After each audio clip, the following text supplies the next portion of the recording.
Let's talk about race. You know, you can't see the money can't be eaten.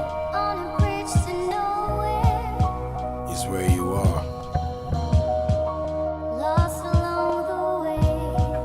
When you believe the history of the assassins right, is where you be. Once again. But I got some help for you. Check this out. Here's an escalator, world dominator, miseducator, boom, tune, walk to the devil's lair. This virus erases faces, contagious to all types of places. Gotta peel layers off, and it ain't gonna get done soft. Discussion can stave off the bussin', fussin', bum rushin'. Politicians filibustering ways to usher in eugenetic disruption. Won't terrorize those with open eyes, not dealing with fakes who just wanna sit around and theorize. Meanwhile in the street, another pair of police state hate-related victimized eyes lay lifeless, looking at concrete. Many topics, many ways to drop it.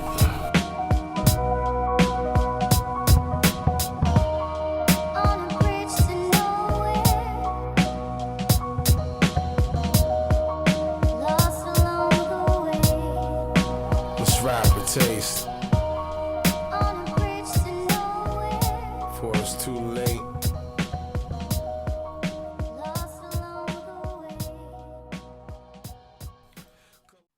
How did we get here? The GI Bill of Rights. So the GI Bill, and as it relates to the especially present sense of the Black community, is a very important economic issue. So the GI Bill was a bill that would allow for veterans of the United States military to benefit greatly in a lot of fields, but especially education, getting easier access to that and having that cost less, and even more so than that, easy access to housing loans and ownership of property that would be able to have a very strong foundation for a family's economic future, even generations down the line. So when this bill was drafted, there was a great deal of fear that this would allow for Black advancement to happen too rapidly because Black people could, like every other citizen, volunteer for the United States military.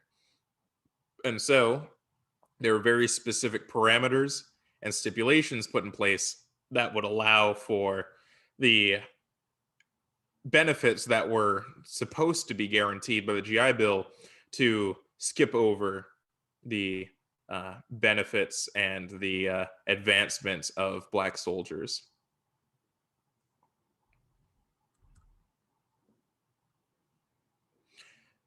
Redlining in the GI Bill is something that goes very, very closely together. So the term redlining comes from a common act on drawing maps, where you would put red lines around specific issues of or around specific locations of danger. In this case, of course, referring to locations that were primarily occupied by Black citizens. So you would have these places be highlighted by red lines, where you would be able to avoid benefiting these locations in regards to housing opportunities that would be developed there, in regard to housing loans that could be offered to various locations there, et cetera, et cetera. And you would have areas that were primarily inhabited by white citizens be outlined in green, where all of these benefits and things, many of which are included under the benefits offered to veterans by the GI Bill, would be included in those green lines. So to this day, the term redlining, it pertains to that spirit, pertains to that aspect of highlighting and singling out areas of Black communities and separating them from benefits.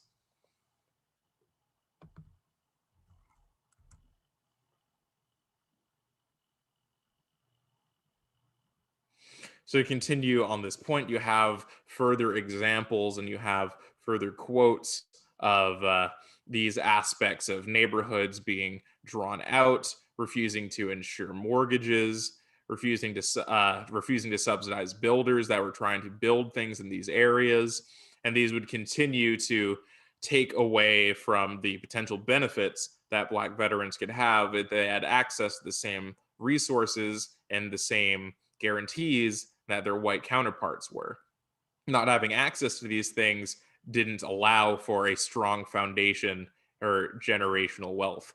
Whereas you could have gone into the American service as a lower class, white man, and come out with great access to a housing loan with great rates. And that would allow your family to have a strong foundation to continue to improve financially into the future, even long after that individual, that World War II veteran's time had passed. Without access to those things, you get a long and strong understanding of where a lot of the wage gap comes from.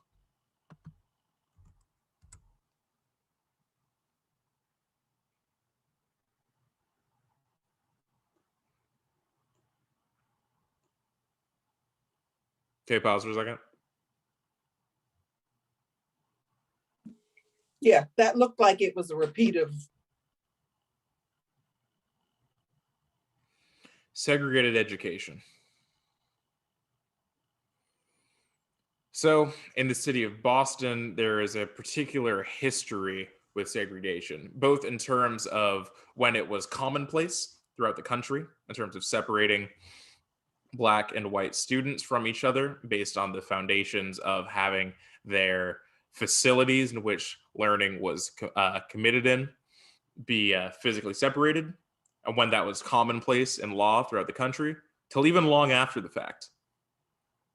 It was something that was allowed by the Massachusetts Supreme Court, and well into the modern era, well into the recent era, this was something that was continued to be practiced on a de facto level, even if it was no longer as enforced, certainly nationwide and the de jure level.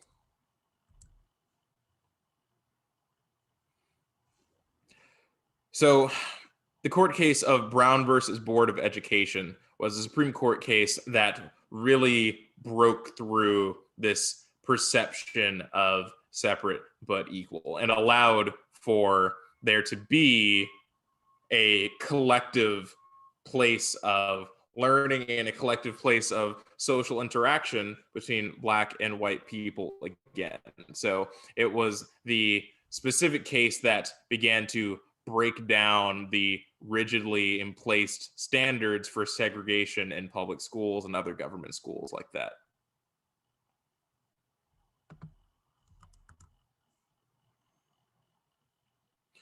So as I was saying, despite Brown versus Board of Education passing in 1954, this is a practice that would continue in Boston for over a decade later, over 2 decades later, where you would have a significant crisis come about in regards to how you could desegregate schools. When there was a specific push in the city of Boston, a court order, in order to begin to integrate schools, the way in which this was done was by having kids that lived in Black neighborhoods be bused from their neighborhoods so that they could attend school in white neighborhoods.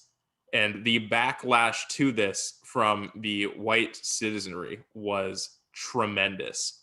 It resulted in riots. It resulted in acts of terror being committed against children, intimidation, stones and bottles and things like that thrown against windows of buses in order to intimidate these children, and all sorts of horrid things in order to bring a stop to the fulfillment of this court order.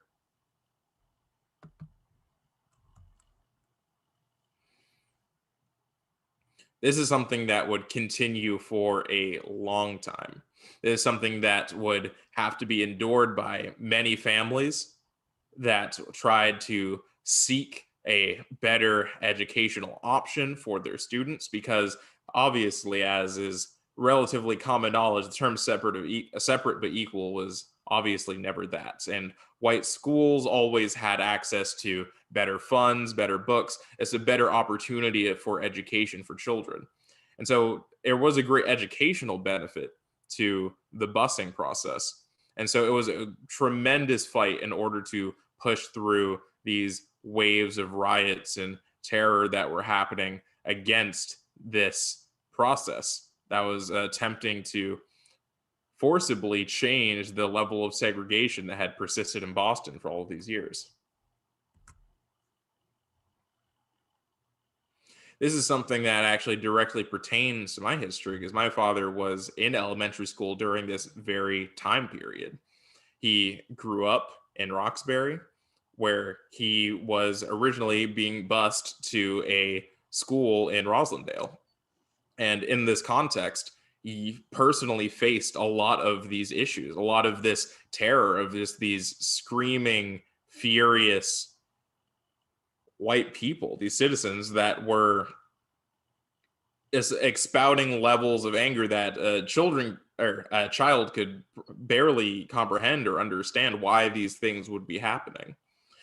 So at the end of the day, it was something that my grandfather wouldn't tolerate. And so he moved my father and the rest of his siblings out of Roxbury and into the city of Cambridge, where I was raised. And this is something that has directly, played a part into why my life is the way it is, why I live in the city I live in, why I was raised where I was raised. And this is a part of the tales of history of how all of these things interconnect, how all of these things interplay with each other and lead to where they currently are. This is how we are where we are.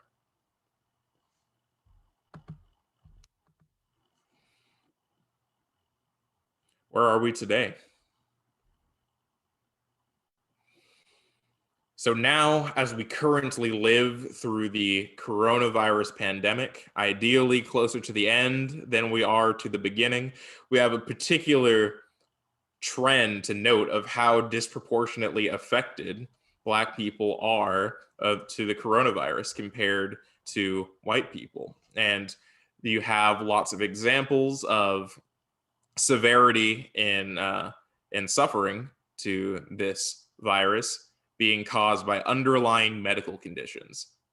These things range from diabetes to obesity to asthma, but these things aren't things that people of African descent are inherently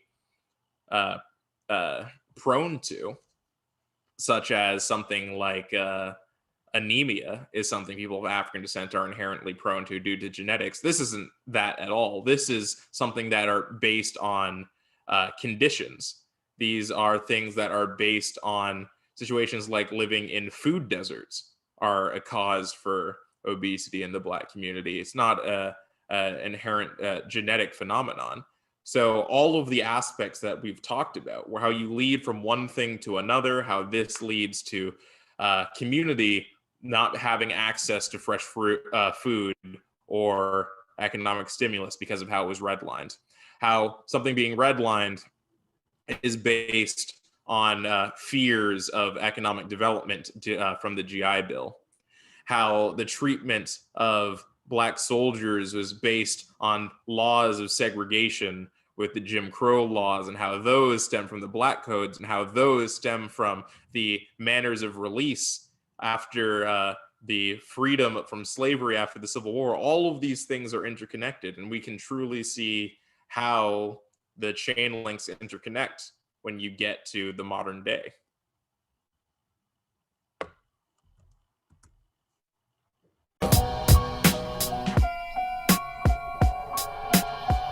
Let's talk about it.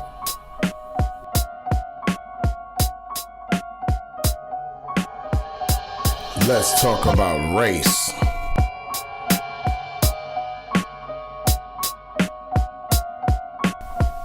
Let's talk about race.